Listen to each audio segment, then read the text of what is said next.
Hi, everybody. Welcome to Pace Studio on the Road. My name is Brad. We're here at the Rebels and Renegades Festival in Monterey, California, right now with Cody Jinks. Cody, thank you for being here, man. Glad to be here. Thank you. Yeah, we appreciate it very much. I want to talk to you a little bit about what you were up to in 21, what you're up to now, and also what's happening going forward.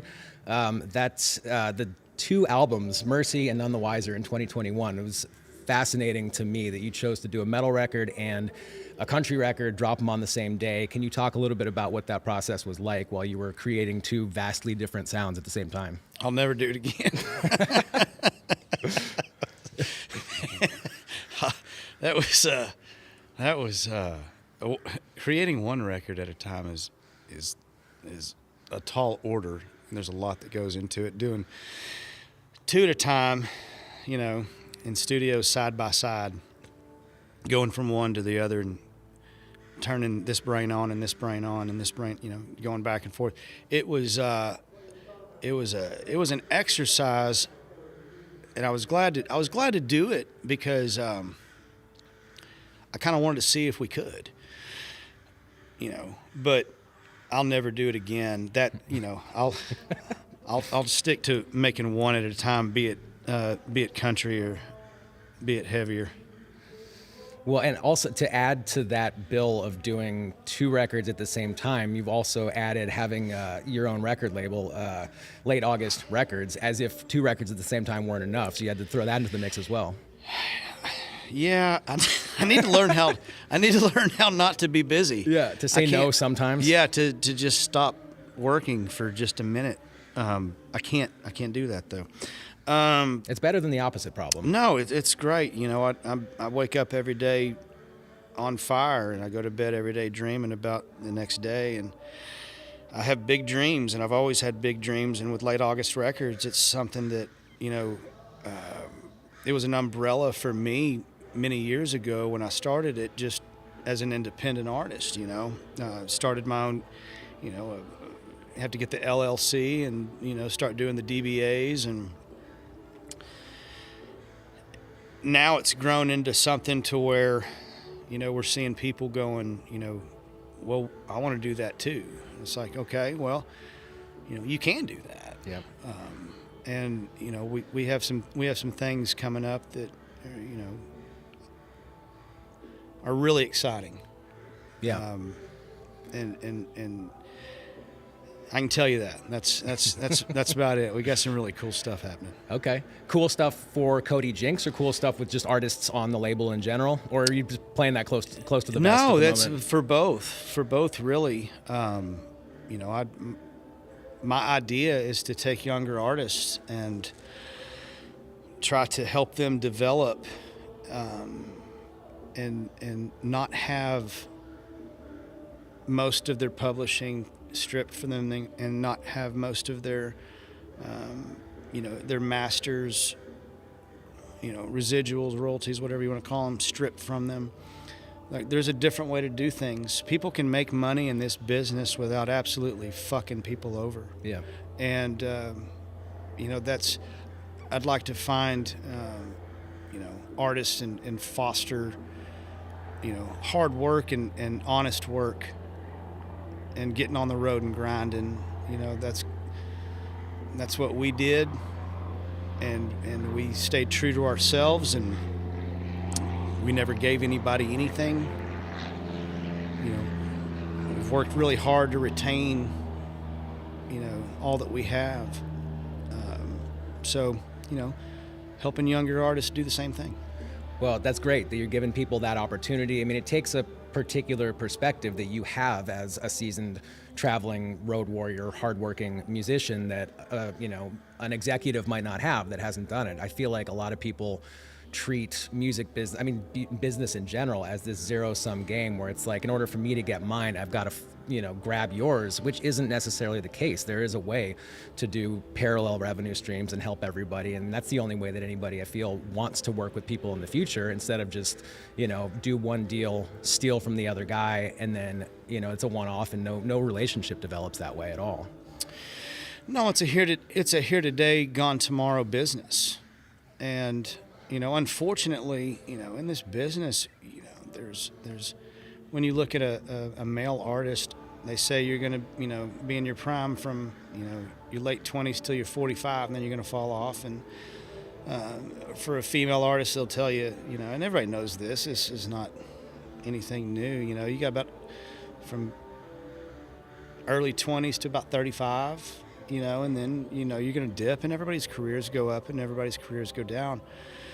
But there should be no shelf life on life, because I want to find writers, because oftentimes writers don't hit their peak until they're in their 40s. So, that's another way we shook the foundation, was we didn't go in and have session writers or session musicians for that matter, like you guys are doing this backwards. This isn't art. You're not making art. Like, we're making art. We're like, this is my band. These are our songs.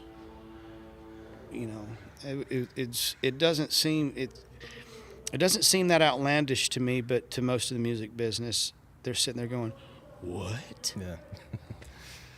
Yeah. Yeah, well, good, man. I'm glad that you're giving artists those opportunities and choosing to work the way that makes sense for you.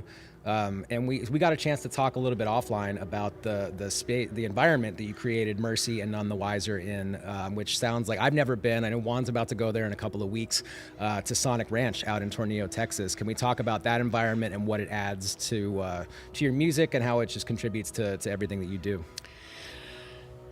I can't say enough about how magical that place is. I have spent months out there, like total, just time out there recording. I've spent months and months and months out there. And, the culture out there is it's what you want. You want to work in a space that, I don't know, it's hard to explain. If you don't go there, you really can't put it into words. It's a space that you'll never see it again. There will never be another one like it. There will be other great studios, but there will never be another Sonic Ranch. And what Tony Rancich has done out there has made the most inviting space for musicians to come and live, because you don't leave there. You don't need to leave there. You can, it's it's like living at a resort and making music until you're done making music. And then when you're done making music, you leave. But you don't want to leave until you're done making music. That sounds like a bucket list place. I'm gonna go visit at some point. Hope maybe we do this there. Maybe we do a session series there. We'll say Cody sent us. Hey man, I'll tell you what. If you let me know, I'll give Tony the heads up, because that is a dude that you want to talk to. That's one of my favorite human beings in the whole world. Yeah, I've heard that without fail. I mean, his name comes up. This is unconnected, but Steve Berlin's name comes up a lot from Los Lobos as just being an awesome guy. Yeah. And Tony comes up a lot as well, just in conversation generally. Yeah. So all signs point to Sonic Ranch. Yeah, 100%, man. It's a special place. So you got to do the two record, the metal record, the country record at Sonic Ranch. Can we talk a little bit about as much or as little as you want to share with us about what new music you're working on right now, and maybe when-ish we could expect new Cody Jinks material out there? Yeah, it's kind of funny. We're going to go in and do some recording, and not at the Sonic Ranch, on this next little stint in the studio. Not with the intent of making a record or an EP or an LP or whatever, or to release singles. I'm going to scratch some stuff off the list. And there's several covers that I really want to do some really funky stuff. We've got a bunch of originals ready to go. And, we're going to focus on that. Probably going to pull the reins in a little bit more in terms of, the Mercy record you know, it's pretty hard charging. You know, pull the reins back a little bit on that, but just kind of record what we want to. And I told the guys, I said, man, I'd rather just go into the studio every day, and instead of having stuff slated, just me going, hey, let's cut this, and then like let's just try it. You know, try not to make it like, well, we're in the studio, man. We have this many days. We have you know, it's like, man, like we've all done that, and that's normally how you make a record. Because time is money and studios are expensive. Yeah. You know, so we're not gonna approach it kind of, I guess, conventionally this time. You know. Good. But that sounds, I mean, it sounds like the most organic way that it could possibly develop. So I very much look forward to hearing it when it's available, and hopefully we can get together and hear some of those songs. Juan and I have been out on the road, just traveling around building this pop-up version of the studio all over the country, internationally actually. We did one in Guatemala, and so we'll be out on the road doing this for the foreseeable future. So hopefully we can cross paths when that material is available, man. I'd love to hear it. Man, I can't wait to go back. It's funny because I used to, it's like, hated the studio, hated it. Now I'm older, man. I love it. I love going to the studio, man. I love the creative process. So I'm looking forward to it. You know, it's like there's still a fire in there, and there's like we have so many good songs to put out. You know. Man, yeah, I'm looking forward to it. Yeah, man, it can be as important of a tool as your guitar or as the drum kit. And this, the room itself, the space, and all the knobs and the faders and all that are, yeah, I've always been fascinated by it. I mean, it's no mistake that I work around a lot of knobs and switches and things. I mean, I love it as well. So I'm glad that that's being utilized, and man, I can't wait to hear it. Well, directly, can the internet hear how loud that is?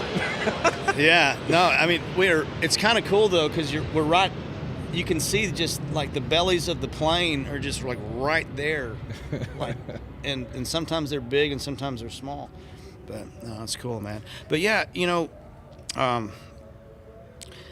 just going to make a new sound, man. You know, I don't ever want to make the same record twice. I want to make a new record every time we go in there, and sometimes it's going to be more laid back and country sounding, and sometimes it's going to be more rockin' sounding, you know.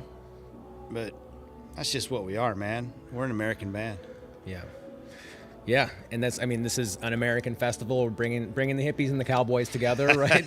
As you well know. Absolutely. And, you know, we're sitting 10 feet away from where Jimi Hendrix lit his guitar on fire, and like the most iconic rock and roll moment ever. The burn mark is, you know, it's there. It's right there, 10 feet away. So there's no way but to sort of cross-pollinate musical styles at something like this. No, and you any get some of that festival, you energy know? here too, and it's cool because like I'm thinking like if I walked out on stage and lit a guitar on fire, I'd be that asshole. Like it wouldn't be cool. Like they'd be like, "What is this dude doing? What?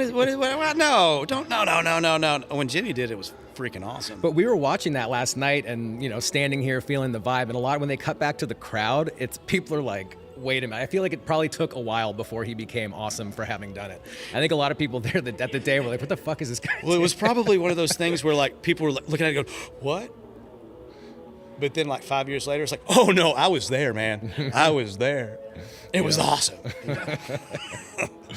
Yeah, man, dude, this whole weekend has been awesome. This is, every time I talk about that, I get goosebumps knowing that most iconic rock and roll moment happened right there.